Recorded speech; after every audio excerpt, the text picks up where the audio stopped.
Hello बच्चों। तो आप सभी का हमारे यूट्यूब चैनल एजुकेशन प्लस में बहुत बहुत स्वागत है। और आज की इस वीडियो में हम द्विघात समीकरण से संबंधित प्रश्नावली 4.2 हल करेंगे। तो ये प्रश्नावली बच्चों बोर्ड एग्जाम 2024 के लिए बहुत ही महत्वपूर्ण है और इसमें से काफ़ी क्वेश्चन भी बोर्ड एग्जाम्स में पूछे जाते हैं। तो यहाँ पहला प्रश्न है, गुणनखंड विधि से निम्न द्विघात समीकरणों के मूल ज्ञात कीजिए। यानी कि मूल हमें, यानी कि इनका हल हमें ज्ञात करना है। जो भी हमें समीकरण दिया है और इसके मूल किस विधि से ज्ञात करने हैं, वो हमें ज्ञात करने हैं गुणनखंड विधि द्वारा, यानी कि फैक्टराइजेशन मेथड से। तो पहला प्रश्न है बच्चों यहाँ पर, x² - 3x - 10 = 0। तो देखिए यहाँ x² के सामने कोई भी संख्या नहीं है।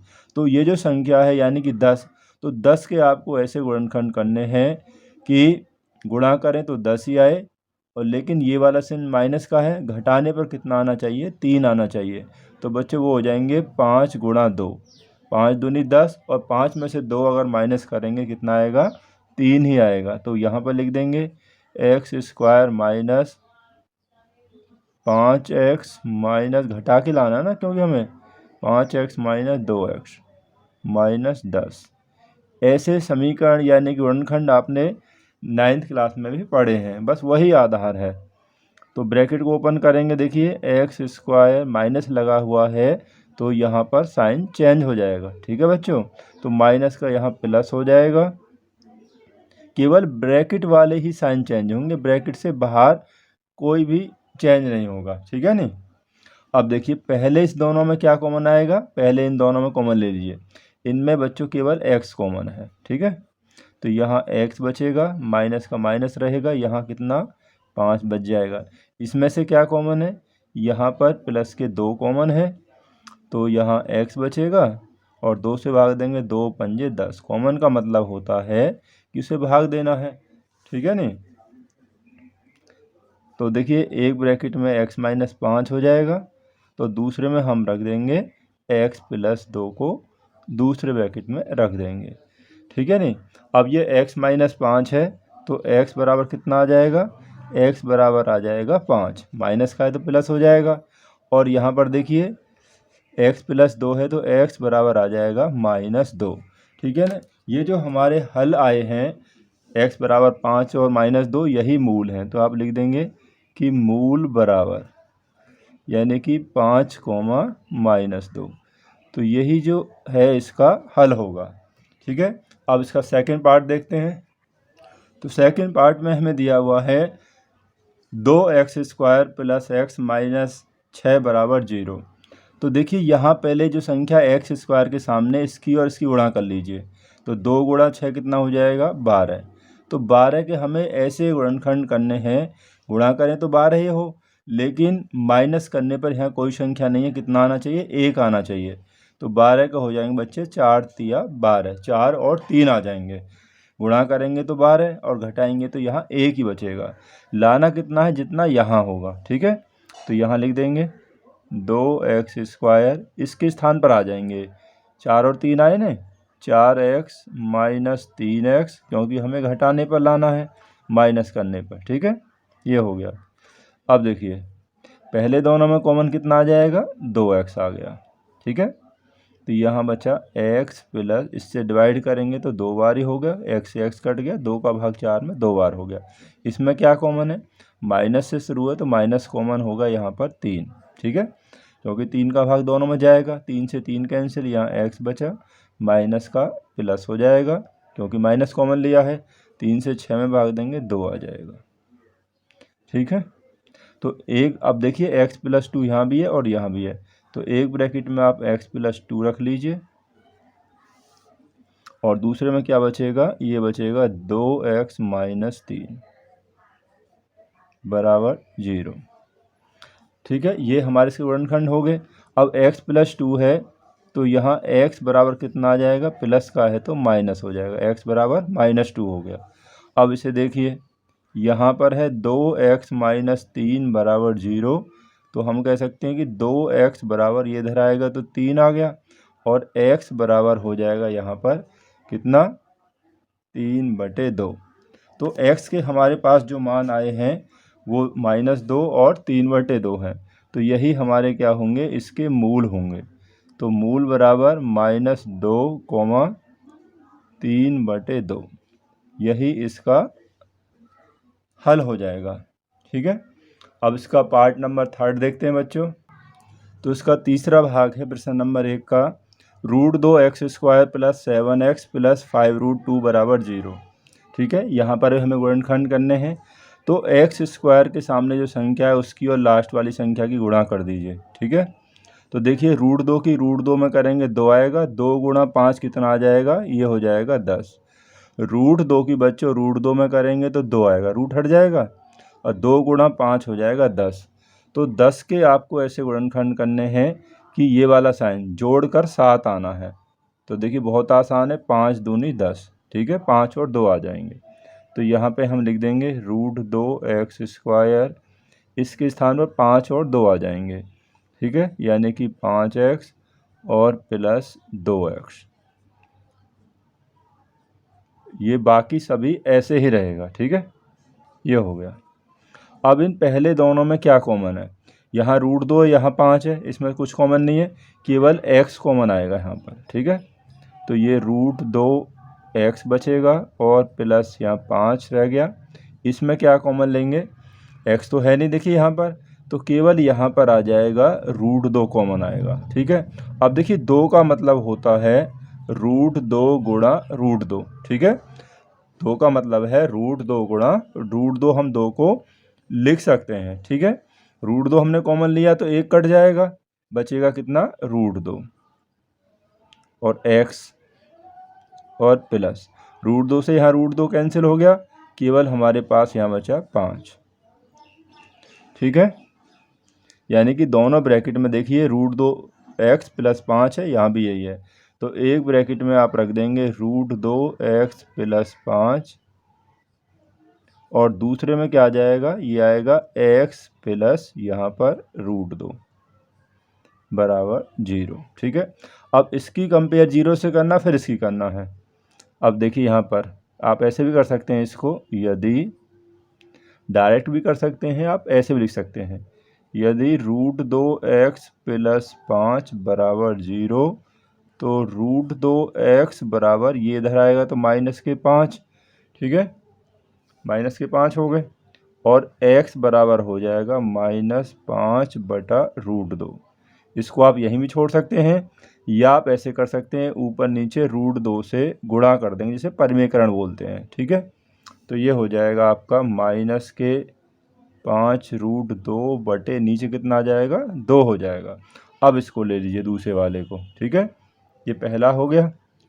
अब यहाँ पर है x + √2 = 0, तो x बराबर कितना आ जाएगा, -√2। अब जो इसके जो मूल हैं देखिए बच्चों, तो हमारे समीकरण के मूल जो आ जाएंगे, तो मूल बराबर एक तो आ गया -5√2/2, और दूसरे हो गए -√2। ठीक है, ये इसका हल हो गया। ठीक है, तो अब इसका नेक्स्ट पार्ट और देखते हैं। तो प्रश्न 1 के भाग 4 में बच्चों हमें दिया हुआ है समीकरण 2x² - x + 1/8 = 0। तो यहाँ बटे में जो 8 है, पहले 8 से पूरे समीकरण को गुणा कर लीजिए। यहाँ करेंगे तो 8 दूनी 16x², x में करेंगे तो 8x प्लस यहाँ कितना आ जाएगा, यहाँ 1 आएगा, बराबर 0। 1 कैसा आएगा, देखिए 1/8 में गुणा करेंगे 8 से, तो ये कैंसिल हो गया। ठीक है, बचा 1। अब ये हमारे पास पहले की तरह एक सिंपल हो गया समीकरण। ठीक है नहीं, अब 16 × 1, 16 × 1 बराबर 16 आ गया। तो 16 के आपको फैक्टर्स करने हैं, कैसे कि गुणा करें तो 16 आए और जोड़ें तो 8 आए, तो 4 चौक 16, यानी कि 4 4 जा 16। तो यहाँ आ जाएगा 16x² - 4x - 4x। ठीक है, 4 4 आ गए नहीं, यहाँ माइनस लगा हुआ है, जोड़ कर लाना था, तो इसलिए दोनों माइनस में ही आ जाएंगे। ठीक है, माइनस माइनस तो जोड़ेंगे तो -8 ही हो जाएंगे। पहले इन दोनों में क्या कॉमन है, देखिए पहले दोनों में क्या कॉमन है, तो बच्चों सोचिए क्या कॉमन है, इसमें कॉमन है केवल 4x, ठीक है। तो 4x कॉमन है तो यहाँ कितना बच जाएगा, यहाँ 4x बचेगा, माइनस ये कैंसिल हो जाएगा एक बार, 4x को 4x से डिवाइड करेंगे तो एक बार हो जाएगा। इसमें कुछ भी कॉमन नहीं है, माइनस है तो यहाँ पर माइनस का 1 कॉमन ले लीजिए। जब कुछ भी कॉमन नहीं है तो आप 1 कॉमन ले सकते हैं। जब माइनस का कॉमन लिया तो केवल साइन चेंज होगा, बाकी वो ऐसे ही आ जाएगा। तो यहाँ पर ये हो जाएगा, ठीक है। तो एक ब्रैकेट में आप 4x माइनस 1 रख देंगे और दूसरे में देखिए 4x माइनस 1, तो ये भी इतना ही आ जाएगा इक्वल टू 0। अब यहाँ पर 4x माइनस 1 है तो देखिए इस दोनों कंपेयर 0 से करेंगे तो यहाँ पर कितना आ जाएगा बच्चों, देखिए 4x बराबर कितना होगा, 1 हो जाएगा, माइनस का इधर प्लस का होगा तो x बराबर होगा 1/4। इसकी कंपेयर हम 0 से करेंगे, जो अभी किया था वही है यहाँ पर भी, ठीक है नहीं। ऐसे यहाँ पर हो जाएगा, देखिए ऐसे 4x माइनस 1 बराबर 0, तो 4x बराबर 1 और x बराबर हो गया 1/4। यानी कि यहाँ जो हमारे जो दोनों मूल आए हैं वो बराबर हैं और दोनों ही 1/4 हैं। तो मूल बराबर 1/4, 1/4, यही इसका आंसर हो जाएगा। यानी कि दोनों मूल यहाँ पर बराबर हैं। तो इसी तरीक़ा से बच्चों आप इस प्रश्न का जो भाग संख्या 5 है वो भी इसी प्रकार से आसानी से कर लेंगे, ठीक है। तो प्रश्न नंबर 3 हमें बच्चों दिया हुआ है। देखिए इससे पहले जो प्रश्न नंबर जो 2 है वो एग्जाम्पल नंबर 1 में दी हुई एक समस्या है, आप उसको वहीं देख लेना। अगर कोई फिर भी प्रॉब्लम हो तो आप मुझे कमेंट करके बता सकते हैं। तो क्वेश्चन नंबर 3 है बच्चों, ऐसी दो संख्याएं ज्ञात कीजिए। संख्याएं कैसी हैं जिनका योग तो 27 है और गुणनफल कितना है, 182 है, ठीक है। संख्याओं का योगफल 27 है। देखिए हम यहाँ पहली संख्या को x मान लेते हैं, तो ये मान लेंगे कि माना पहली संख्या,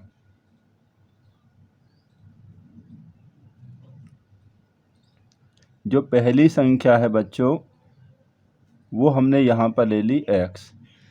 तो दूसरी संख्या कितनी हो जाएगी, क्योंकि संख्या हमारे पास कितनी है, क्वेश्चन में दिया हुआ है 2 संख्याएं हैं। जब पहली x होगी और उनका योगफल 27 है तो दूसरी जो हो जाएगी 27 में से, यानी कि योगफल में से पहली संख्या ही माइनस कर दो। वो कैसे, अगर 2 संख्याओं का योगफल 20 है और आपको एक संख्या बोल दिया कि एक संख्या 8 है तो दूसरी कितनी होगी, वो 12 होगी। कैसे, 20 में से हम 8 को माइनस कर देंगे। वही हमने यहाँ पे किया है। जो हमें योगफल दिया है 27, उसमें से पहली संख्या को हमने माइनस किया तो हमें दूसरी संख्या प्राप्त हो गई, ठीक है। अब प्रश्न अनुसार हमें क्या दिया हुआ है कि संख्याओं का जो गुणनफल है, संख्याओं का गुणनफल हमें दे रखा है कितना, 182। तो संख्याओं का गुणनफल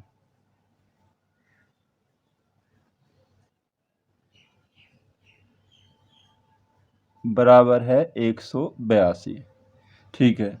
तो यानी कि हम कह सकते हैं कि पहली संख्या x और गुणा दूसरी संख्या 27 माइनस x, इन दोनों का जो गुणनफल है वो 182 हम रख देंगे, ठीक है। यहाँ तक कोई दिक्कत नहीं। पहली संख्या x गुणा दूसरी संख्या 27 माइनस x बराबर इनका गुणनफल हो गया 182। बस इसे ही आप सॉल्व कर दिए। x ही गुणा करेंगे, देखिए 27 में 27x और x में करेंगे तो ये होगा x²। इसको उधर ले आइए, प्लस का है तो माइनस हो जाएगा, माइनस 182 बराबर 0, ठीक। अब x² को पहले रख देंगे, यानी कि क्रम से रख दीजिए। x² ये माइनस का है, ये प्लस 27x और माइनस 182। अब जो हमारा x² है बच्चों ये वाला, ये हमेशा आपको प्लस में रखना है। तो आप सभी के जो साइन हैं वो चेंज कर दीजिए। ये माइनस का है तो इसे प्लस कर दीजिए, और ये प्लस का है तो इसे माइनस का कर दीजिए, और ये माइनस के हैं तो इन्हें कर दीजिए प्लस के। तो ये हमें एक द्विघात समीकरण यहाँ पर प्राप्त हो गया, ठीक है नहीं। अब हमें दीघा समीकरण प्राप्त हुआ है। तो बच्चों आपको ऐसे फैक्टर्स करने हैं इसके कि देखिए 182 के कि गुणा करें तो 182 आए और जोड़ें तो कितना आना चाहिए, 27 आना चाहिए। तो 182 के आप जब फैक्टर्स कर लेंगे, जैसा कि मैंने पहले भी आपको बताया है, तो वो आ जाएंगे बच्चों इसके कितने, 14 और 13 आएंगे। ठीक है, देखिए 14 × 42 का 2, 14 एकम 14 और 4 18, गुणा करेंगे तो 182 बैठता है और इन्हें जोड़ेंगे तो 27 ही आएगा। तो x² माइनस यानी कि 14x माइनस 13x और प्लस 182, इन्हें हमने यहाँ पर रख दिया। पहले इन दोनों में कॉमन क्या आएगा, इसमें केवल x कॉमन है, तो x कॉमन है तो यहाँ आएगा x माइनस 14 बच जाएगा। इसमें क्या कॉमन है, ये माइनस से शुरू है तो कॉमन आपको माइनस में ही लेना है। अब देखिए यहाँ पर x है तो इसके ब्रैकेट में भी x कब आएगा, जब हम इस माइनस 13 को यानी कि हटाएंगे, तो यही आपका कॉमन हो जाएगा। ठीक है, यानी कि यहाँ पर 13 कॉमन आएगा, वो भी माइनस का, तो यहाँ x हो गया प्लस का माइनस। जब आप माइनस कॉमन लेते हैं तो ध्यान रखना है साइन चेंज हो जाते हैं, माइनस का प्लस हो गया और प्लस का माइनस, 13 से भाग देंगे तो ये इसमें 14 बार जाएगा बराबर 0। अब एक ब्रैकेट में x माइनस 14 हो गया, तो दूसरे में आपका बच्चा हो गया माइनस 13। ठीक है, बराबर 0। अब यहाँ देखिए x माइनस 14 है तो x बराबर कितना आ जाएगा, ये 14 आएगा, यानी इसकी कंपेयर 0 से करेंगे, फिर इसकी भी हम तुलना यानी कंपेयर 0 से करेंगे। माइनस का 14 है तो प्लस 14 हो गया x का मान, या x का मान माइनस 13 है तो ये भी हो जाएगा आपका x बराबर 13। अब यहाँ पर जो हमारे दोनों मान आए हैं x के, वो दोनों ही धनात्मक हैं। ठीक है, तो देखिए पहली कंडीशन में जब आप x बराबर कितना लेंगे, 14 लेंगे, तो जो हमारी पहली संख्या है, पहली जो संख्या है वो बच्चों कितनी हो जाएगी, वो हो जाएगी 14, और दूसरी कितनी हो जाएगी, जो दूसरी संख्या है वो हो जाएगी, वो मानी थी हमने 27 माइनस एक्स। देखिए यहाँ पर हमने माना था ना पहली x तो दूसरी 27 माइनस एक्स, तो यहाँ पर हम इसको 27 में से x यानी कि 14 कम करेंगे तो वो कितनी आ जाएगी, वो हो जाएगी 13। ठीक है नहीं, तो पहली जो संख्या 14 और दूसरी 13 आ गई। सेकंड उसमें अब और देखिए, जब पहले तो माना था हमने कि जब x बराबर 14 लिया है, अब जब x बराबर अब दूसरा मान 13 लेंगे, क्योंकि हमारे पास दो मान हैं x के। ठीक है नहीं, और दोनों ही धनात्मक हैं यानी प्लस के हैं। तो पहली जो संख्या है, पहली संख्या बराबर हो जाएगी 13 और दूसरी जो संख्या है वो हो जाएगी 27 माइनस एक्स, यानी कि वो भी 14 आ गया।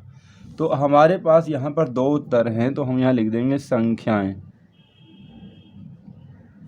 बराबर यानी कि 14, 13। ठीक है, या 13, 14।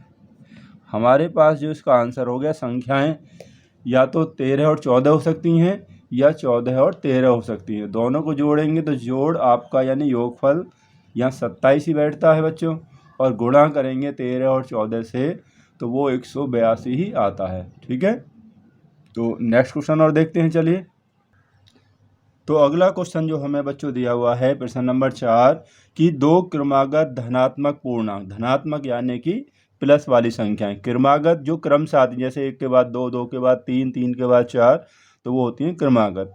पूर्णांक हैं यानी संख्याएं ज्ञात कीजिए जिनके वर्गों का योग 365 हो। ठीक है, वर्गों का योगफल, संख्याएं कैसी, क्रमागत। तो बच्चों यदि हम पहली संख्या x लेते हैं, तो पहली संख्या हमने मान ली x, माना पहली क्रमागत संख्या, उसे हमने ले लिया x। तो जो बच्चों दूसरी जो संख्या होगी, दूसरी क्रमागत संख्या क्योंकि क्रमागत है तो वो हो जाएगी x + 1, ठीक है ना, क्योंकि अगली जो संख्या होगी वो एक जोड़ने के बाद प्राप्त हो जाएगी। अगर यही क्वेश्चन होता कि सम संख्याएं हैं, क्रमागत सम संख्याएं, पहली x तो दूसरी आप x + 2 ले लेते। अगर विषम बोलता है तब भी आपको पहली x और दूसरी x + 2 ही लेनी है, उसी से आपका आंसर आ जाएगा, ठीक है नहीं। अब देखिए प्रश्न अनुसार,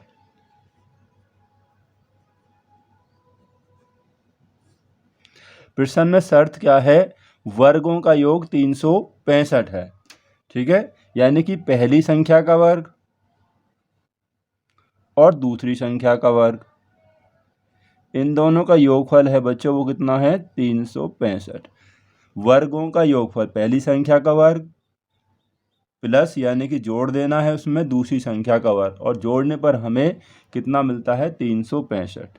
बस सॉल्व कर दीजिए तो x का वर्ग तो x² हो जाएगा, यहाँ a + b का होल स्क्वायर लग जाएगा, तो देखिए a² b² 2ab, तो गुणा करके 2x आ गया, इसका डबल कर दीजिए 2ab, ठीक है, इसको इधर ले आइए आप, चलिए -365 = 0। यहाँ पर एक सूत्र हमने लगाया है उसे यहाँ लिख देंगे, देखिए हम कौन सा, a + b का होल स्क्वायर, a² + b² और प्लस 2ab, ठीक है, ये हमने यहाँ पर लिख दिया जो सूत्र हमने यूज किया है। x² कितना हो गया 2x² प्लस ये 2x ऐसे ही आ जाएगा, 365 में से 1 माइनस करेंगे तो -364 = 0, ठीक है। अब पूरे समीकरण में हम 2 से भाग दे सकते हैं, तो 2 का भाग दे दीजिए, तो यहाँ बचेगा x², यहाँ भी बचेगा x, और यहाँ कितना हो जाएगा 2 × 8 = 16, 2 दूनी 4, ये हो गया 182, तो यहाँ लिखेंगे 2 से भाग देने पर, ठीक है। ये अब हमारा एक दीघा समीकरण मिल गया हमें। अब 182 के कैसे टुकड़े करने हैं, गुणा करें 182 और माइनस करें तो कितना आना चाहिए, यहाँ कोई संख्या नहीं है x के साथ में, गुणांक नहीं है, कितना आना चाहिए 1 आना चाहिए, तो 182 के जो टुकड़े होंगे बच्चों वो हो जाएंगे 14 और 13, इसकी गुणा करेंगे तो 182 आएगा और माइनस करेंगे इनको तो आपका 1 ही आएगा, ठीक है नहीं, तो x² + 14x - 13x - 182 = 0, ठीक है। पहले इन दोनों में x कॉमन हो गया तो x प्लस यहाँ 14 बचा, इनमें कितना कॉमन आ गया माइनस के, यहाँ पर 13 कॉमन हो गया तो यहाँ x बचा, माइनस के यहाँ प्लस हो जाएगा, 13 से भाग देंगे तो यहाँ 14 ही आएगा। ये फैक्टर तो हमने अभी किए थे, वही फैक्टर आपको यहाँ पर मिल गए हैं दोबारा से भी। तो देखिए एक ब्रैकेट में x + 14 रख दीजिए, दूसरे में x - 13 रख दीजिए बराबर 0, ठीक है। अब ये x + 14 है तो बच्चों तो क्या हो जाएगा x बराबर -14 आ जाएगा, छोड़ देंगे इसको, क्योंकि हमारी जो संख्याएं वो कैसी हैं धनात्मक हैं यानी कि प्लस वाली हैं, तो माइनस वाली संख्या को यहीं पर छोड़ देंगे। अब यहाँ पर देखिए x - 13 है तो x बराबर कितना आ जाएगा, यहाँ पर प्लस के 13 आ जाएगा, और x हमने क्या माना था पहली संख्या, इसलिए बच्चों पहली जो संख्या हो जाएगी हमारी पहली क्रमागत संख्या धनात्मक लिख दीजिए आप, कोई बात नहीं, पहली संख्या 13 होगी, और जो दूसरी है दूसरी क्रमागत संख्या यानी कि एक अधिक है क्रम से आने वाली, 13 + 1 कितना हो जाएगा 14, तो संख्याएं हमारी आ गई 13 और 14। आपका क्वेश्चन सही है गलत है, आपको मुश्किल से 1 मिनट का समय भी नहीं लगेगा और अपने आंसर की जांच कर लेंगे। वो कैसे, देखिए क्रमागत संख्याएं 13 के बाद 14 क्रमागत होगी, अब 13 का वर्ग कीजिए आप, 13 का वर्ग कितना आएगा 169, 14 का वर्ग कीजिए, दूसरी संख्या 14 है नहीं, वो हो गया 196, इन्हें जोड़ लीजिए तो जोड़ने पे बच्चों कितना आएगा 365 ही आएगा, ठीक है। यही हमें क्वेश्चन में दिया था, 365 हो गया, ठीक है नहीं, तो यानी कि हमारा जो क्वेश्चन का आंसर है वो बिल्कुल सही है। तो नेक्स्ट क्वेश्चन देखते हैं, चलिए। तो प्रश्न नंबर 5 हमें दिया है बच्चों, एक समकोण त्रिभुज की ऊंचाई उसके आधार से 7 सेंटीमीटर कम है, समकोण त्रिभुज देखिए क्या होता है, ऐसा त्रिभुज जिसका कोई भी एक कोण ठीक 90 अंश का होता है तो वो होता है आपका समकोण त्रिभुज। इसकी जो ऊंचाई है जिसको हम लंबी बोल देते हैं वो आधार से 7 कम है, ठीक है नहीं। अगर आप आधार x मान लेंगे तो ऊंचाई उससे 7 कम कर देना, ठीक है। और कर्ण की लंबाई 13 सेंटीमीटर है। तो हमें अन्य दो भुजाएं ज्ञात करनी है। कौन कौन सी, कर्ण तो दिया है, हमें आधार और ऊंचाई ज्ञात करनी है। तो बच्चों हम मान लेते हैं कि समकोण त्रिभुज में माना आधार, तो आधार हम यहाँ पर बच्चों मान लेते हैं x सेंटीमीटर, ठीक है। जब आधार हमने x मान लिया इसलिए इसकी जो ऊंचाई है, ऊंचाई या लंब, ठीक है नहीं, ऊंचाई या लंब वो कितना हो जाएगा, तो इसमें ही दिया हुआ है आधार से 7 सेंटीमीटर कम है। जब आधार आपने x लिया है तो 7 कम हो जाएगा, x माइनस 7 सेंटीमीटर। अगर अधिक होता तो हम लिख देते x प्लस 7 सेंटीमीटर, ठीक है। आधार हमने x माना है और जो ऊंचाई है वो उससे 7 कम है। और कर्ण की लंबाई कितनी है, कर्ण बराबर दे रखा है 13 सेंटीमीटर, ठीक है। ये बात आ गई आपकी समझ में, ठीक है। अब देखिए समकोण त्रिभुज में क्या होता है कि पाइथागोरस प्रमेय से, तो वही हम यूज करेंगे। समकोण त्रिभुज में पाइथागोरस प्रमेय से,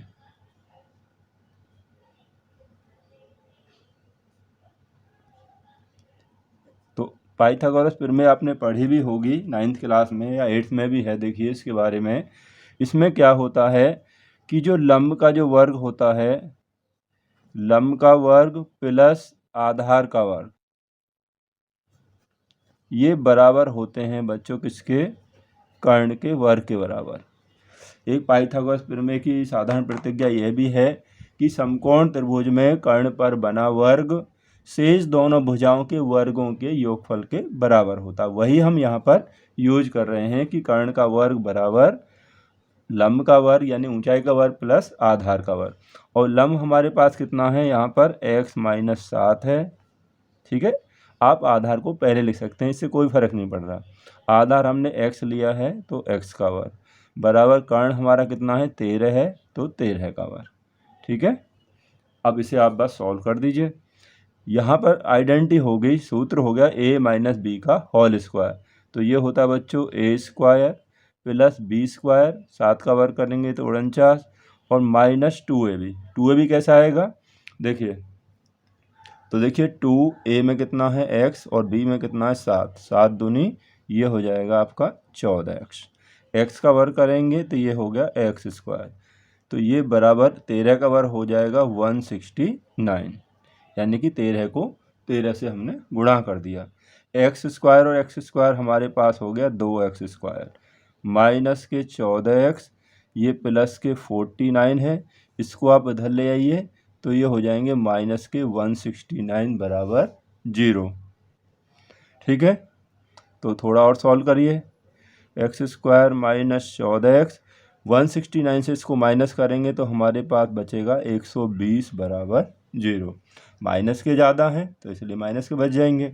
अभी पूरे समीकरण में 2 से भाग दे दीजिए तो हमारा समीकरण और थोड़ा आसान हो जाएगा। 2 से भाग देते हैं, चलिए। तो यहाँ एक्स स्क्वायर, यहाँ कितना आएगा 7x और यहाँ पर कितना हो जाएगा 60।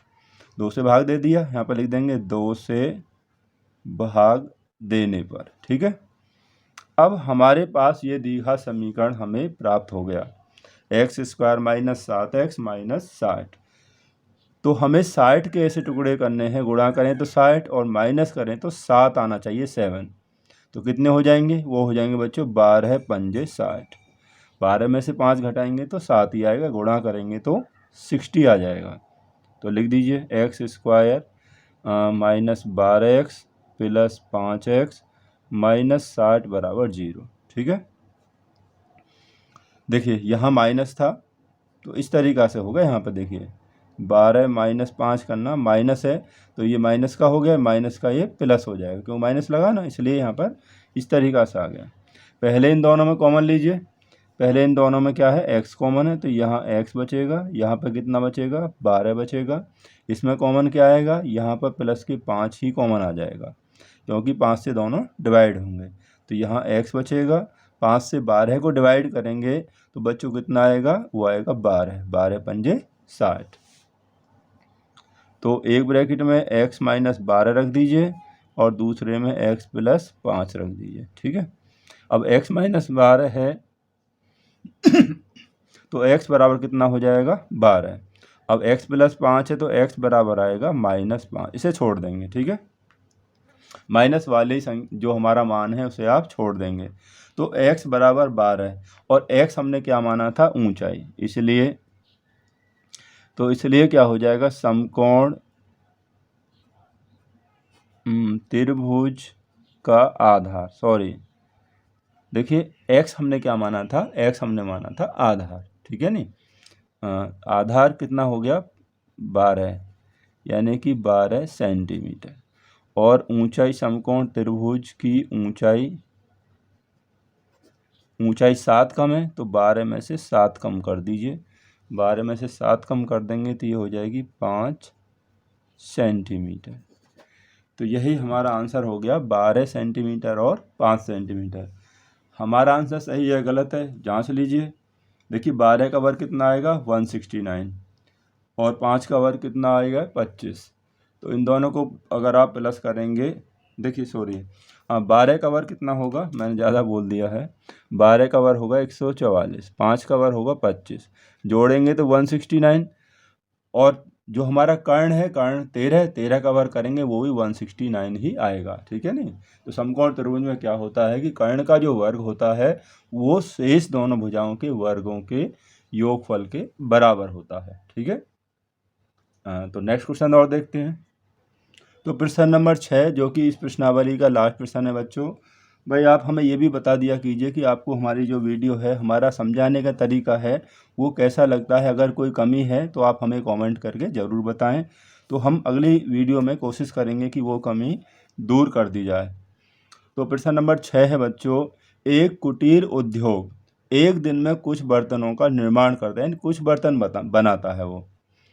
एक विशेष दिन यह देखा गया, किसी पार्टिकुलर मतलब डे में ये मतलब ऑब्जर्व किया गया कि प्रत्येक नग की निर्माण लागत, आपको यहीं से ध्यान देखना है, प्रत्येक नग की निर्माण लागत जो रुपये में है, उस दिन निर्माण किए गए बर्तनों की संख्या के 2 गुने से 3 अधिक थी। यानी कि जितने बर्तन बनाए गए हैं उसके 2 गुने से 3 अधिक ज़्यादा थी प्रत्येक नग की लागत। यदि उस दिन कुल निर्माण लागत 90 रुपये थी, तो निर्मित बर्तनों की संख्या और प्रत्येक नग की हमें क्या बतानी है, लागत बतानी है। ठीक है, तो बच्चों हमें पता नहीं है कितने बर्तन बने हैं, तो हम ये मान लेते हैं, माना निर्मित बर्तन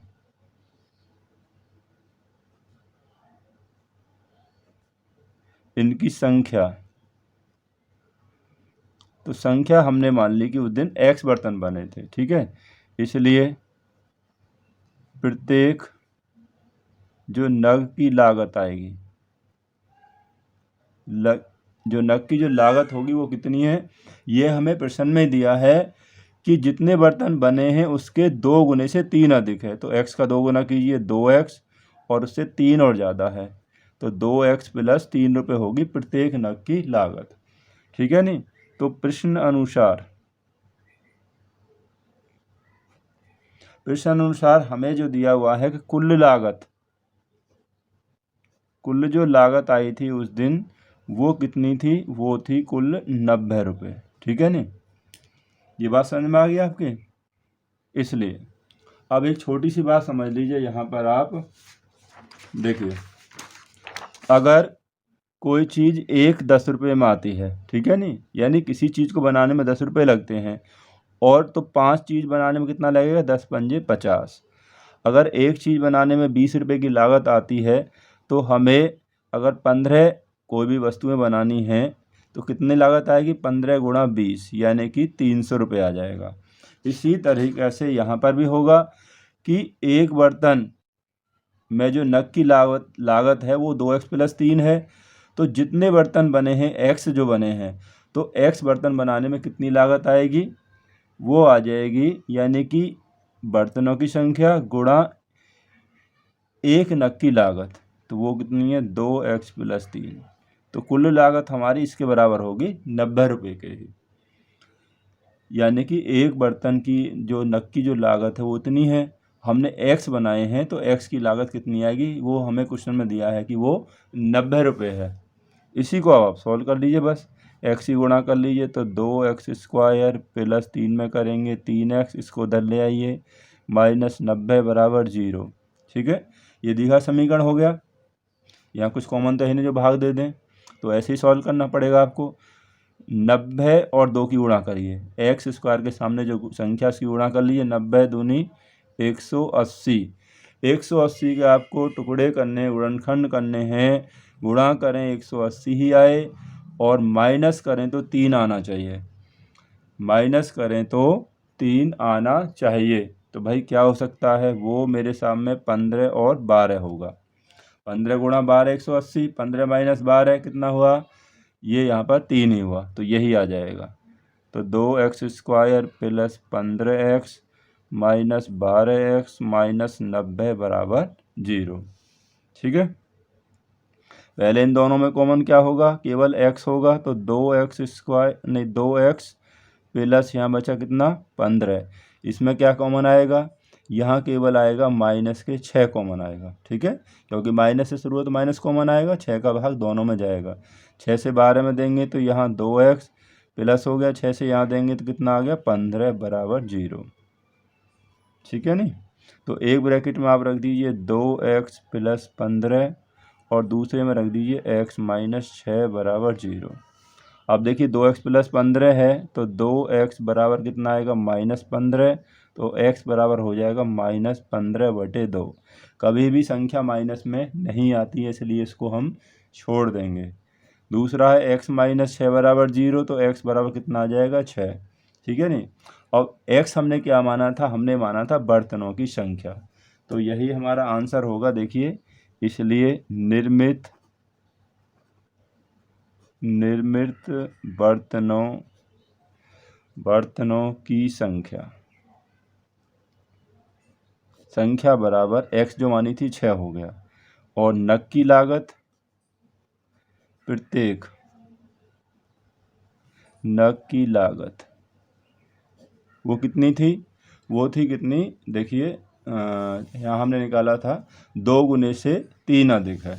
ठीक है नहीं, 2 गुने से कितनी अधिक है, 3 अधिक है, तो 6 का 2 गुना कर दीजिए, 6 × 2 12 और 3 और जोड़ दीजिए, 12 और 3 कितना हो जाएगा 15 रुपये। यानी कि उस दिन केवल 6 बर्तन बनाए गए थे और प्रत्येक जो नग की जो लागत पड़ी थी वो 15 रुपये पड़ी थी। तो जब भी तो 6 बर्तनें कितने हो गए, 15 में 6 90, तभी तो उसकी कीमत हुई थी, यानी कि लागत 90 रुपये हुई थी। तो ये प्रश्नावली हमने बच्चों कंप्लीट कर ली है 4.2। तो अगली प्रश्नावली के प्रश्न के साथ में जल्दी ही मिलते हैं आपको। इस वीडियो को देखने के लिए आप सभी का बहुत बहुत धन्यवाद।